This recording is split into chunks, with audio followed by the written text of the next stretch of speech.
ಮಮತೆ ಜೀವನಕ್ಕೆ ಮಮತೆಯ ಸ್ವಾಗತ. ನಾನು ಮಮತಾ ಶಂಕರಿ. ಇವತ್ತು ಒಂದು ಹವ್ಯಕರ ಸಾಂಪ್ರದಾಯಿಕ ಅಡುಗೆನ ತೋರಿಸ್ತಾ ಇದ್ದೀನಿ. ಅಂದರೆ ಬೇರೆಯವರೆಲ್ಲ ಮಾಡ್ತಾರೆ, ಆದರೆ ಹವ್ಯಕರಲ್ಲಿ ಇದು ಸಾಂಪ್ರದಾಯಿಕ ಅಡುಗೆ. ಇದು ಸಿಹಿಗುಂಬಳದ ಪದಾರ್ಥ. ಸಿಹಿಗುಂಬಳ ಅಥವಾ ಏನು ಹೇಳ್ತಾರೆ, ಚೀನಿಕಾಯಿ ಅಂತ ಹೇಳ್ತಾರೆ, ಕೆಂಬಳೆಕಾಯಿ ಅಂತ ಹೇಳ್ತಾರೆ.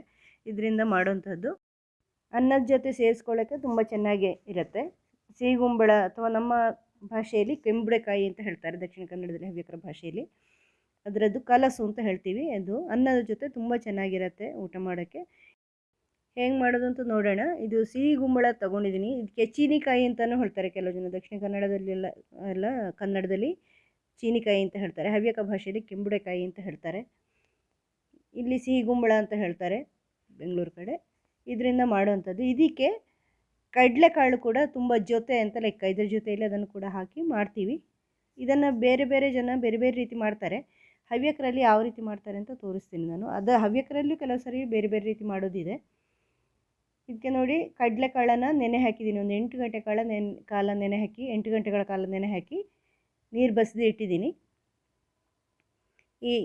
ಇದನ್ನು ಚೀನಿಕಾಯಿಯನ್ನು ಕೂಡ ಬೇಯಿಸ್ಕೋಬೇಕು. ಅದು ಕಡಲೆ ಬೇಯೋದು ನಿಧಾನ, ಸಿಹಿಗುಂಬಳ ಬೇಯೋದು ಬೇಗ. ಅದಕ್ಕೆ ಒಟ್ಟಿಗೆ ಬೇಯಿಸೋಕ್ಕಾಗಲ್ಲ. ಅದರಿಂದ ಕಡಲೆಕಾಳನ್ನು ನಾನು ಕುಕ್ಕರಲ್ಲಿ ಬೇಯಿಸ್ತೀನಿ, ಸಿಹಿಗುಂಬಳನ ಪಾತ್ರೆಯಲ್ಲಿ ಬೇಯಿಸ್ತೀನಿ. ಯಾಕಂದರೆ ಒಂದು ಸೆಕೆಗೆ ಬೇಯುತ್ತೆ ಅದು. ಆದ್ದರಿಂದ ನೋಡಿ, ಕುಕ್ಕರಲ್ಲಿ ಚೆನ್ನಾಗಿ ಬೆಂದಿದೆ. ಇದು ಒಂದು ವಿಸಿಲ್ ಕೂಗಿಸಿ ಸಿಮ್ಗೆ ಹಾಕಿ ಒಂದು 5 ನಿಮಿಷ ಇಟ್ಟಿದ್ದೀನಿ. ಚೆನ್ನಾಗಿ ಬೆಂದಿದೆ. ಈಗ ಇದರ ಜೊತೆ ಕುಂಬಳಕಾಯಿ ಜೊತೆ ಸಿಹಿಗುಂಬಳದ ಜೊತೆ ಸೇರಿಸ್ಕೊಳ್ತಾ ಇದ್ದೀನಿ ನಾನು. ನೋಡಿ, ಸಿಹಿಗುಂಬಳನ ಈ ಥರ ಚಿಕ್ಕ ಚಿಕ್ಕದಾಗಿ ಕಟ್ ಮಾಡಿ ಇಟ್ಕೊಂಡಿದ್ದೀನಿ, ಚೆನ್ನಾಗಿ ತೊಳೆದ್ಬಿಟ್ಟು. ಇದರ ಜೊತೆ ಸೇರಿಸ್ಕೊಳ್ತಾ ಇದ್ದೀನಿ ನಾನು ಈಗಲೇ.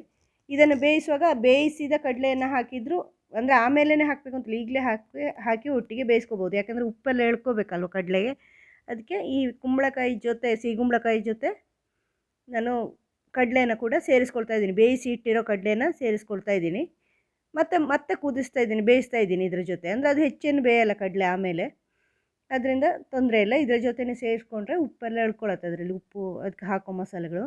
ಮತ್ತು ನಮ್ಮ ಈ ಅಡುಗೆಗಳಿಗೆ ಹೆಚ್ಚು ಮಸಾಲೆ ಇಲ್ಲ. ಈ ಅಡುಗೆಗೆ ನಮ್ಮ ಹವ್ಯಕರ ಅಡುಗೆನೇ ತುಂಬ ಸಿಂಪಲ್ಲು, ತುಂಬ ಕಡಿಮೆ ಮಸಾಲೆ ಇರೋಂಥ ಅಡುಗೆಗಳು. ಖಾರ ಮಸಾಲೆ ಎಲ್ಲ ಕಡಿಮೆ ಇರೋಂಥ ಅಡುಗೆಗಳು. ಮಜ್ಜಿಗೆ ಹುಳಿ ಇದೆಲ್ಲ, ಕಲಸು ಇದೆಲ್ಲ ತುಂಬ ಸಿಂಪಲ್ಲು ಅಡುಗೆಗಳು. ಇದಕ್ಕೆ ಇದು ತರಕಾರಿ ಮುಳುಗೋಷ್ಟು ನೀರು ಹಾಕಿಬಿಟ್ಟು ಬೇಯಕ್ಕೆ ಇಡ್ತೀನಿ ನಾನೀಗ ಒಲೆಯಲ್ಲಿ, ಸ್ಟೌವಲ್ಲಿ. ತುಂಬ ಸಿಂಪಲಾಗಿ ಮಸಾಲೆ ಇಲ್ದಿರೋಂಥ ಅಡುಗೆ. ಇದಕ್ಕೆ ಬೇಯುವಾಗ ಉಪ್ಪು, ರುಚಿಗೆ ತಕ್ಕಷ್ಟು ಉಪ್ಪು ಹಾಕ್ಕೊಳ್ತಾ ಇದ್ದೀನಿ. ನಮ್ಮ ಹೆಚ್ಚಿನ ಅಡುಗೆಗಳು ಇದೇ ರೀತಿ.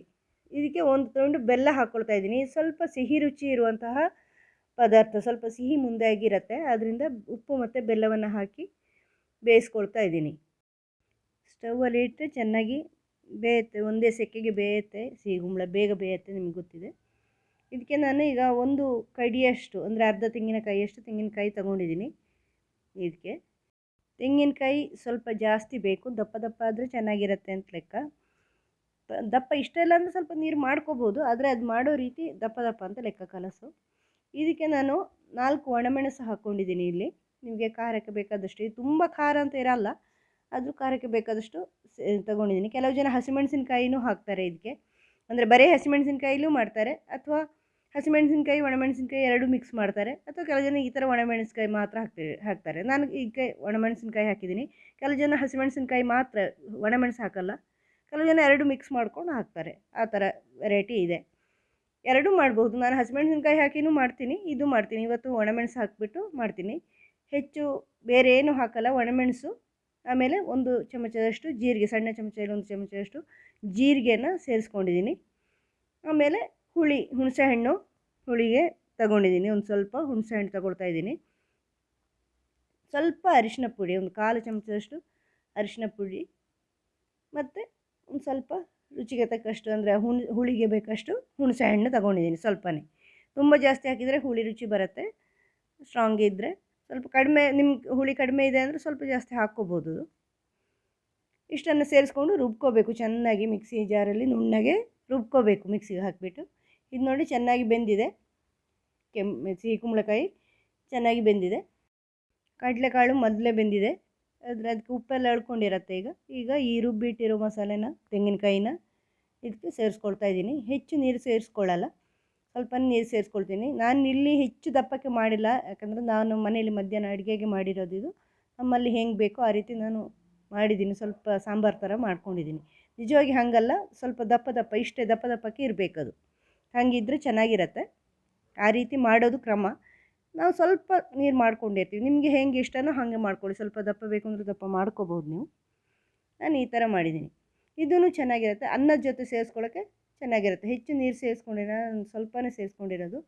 ನೋಡಿ ಈ ಥರ ಮಿಕ್ಸ್ ಮಾಡ್ಕೊಂಡಿದ್ದೀನಿ. ಚೆನ್ನಾಗಿ ಮಿಕ್ಸ್ ಮಾಡಿ ಇದನ್ನು ಕುದಿಸಿ, ಚೆನ್ನಾಗಿ ಕುದಿಸ್ಬೇಕು. ಇದು ಕುದಿಬೇಕು, ಒಳ್ಳೆ ಕುದಿಬೇಕು. ಅದು ತಣ್ಣದಾಗ ಸ್ವಲ್ಪ ದಪ್ಪ ಬರುತ್ತೆ. ಈಗ ನೀರಿದ್ರೂ, ಯಾಕಂದರೆ ಚೀನಿಕಾಯಿ ಆಮೇಲೆ ಕರಗಿದಂಗಾಗಿ ಸ್ವಲ್ಪ ಅದು ದಪ್ಪ ಬರುತ್ತೆ. ಕಡಲೆನೂ ಹಾಕಿರೋದಲ್ವ, ಅದರಿಂದ ದಪ್ಪ ಬರುತ್ತೆ. ಇದನ್ನು ಚೆನ್ನಾಗಿ ಕುದಿಬೇಕು. ಕುದಿದ ಮೇಲೆ ಅದಕ್ಕೊಂದು ಒಗ್ಗರಣೆ ಹಾಕಿದರೆ ಕಲಸು ರೆಡಿ ಆಗುತ್ತೆ. ಇದು ಚೆನ್ನಾಗಿ ಕುದಿದಿದೆ, ಈಗ ಒಳ್ಳೆ ಕುದಿದಿದೆ. ಕುದಿದ ಮೇಲೆ ಇದಕ್ಕೆ ಒಗ್ಗರಣೆ ಹಾಕ್ಕೊಳ್ತಾ ಇದ್ದೀನಿ. ನೋಡಿ ಚೆನ್ನಾಗಿ ಆಗಿದೆ.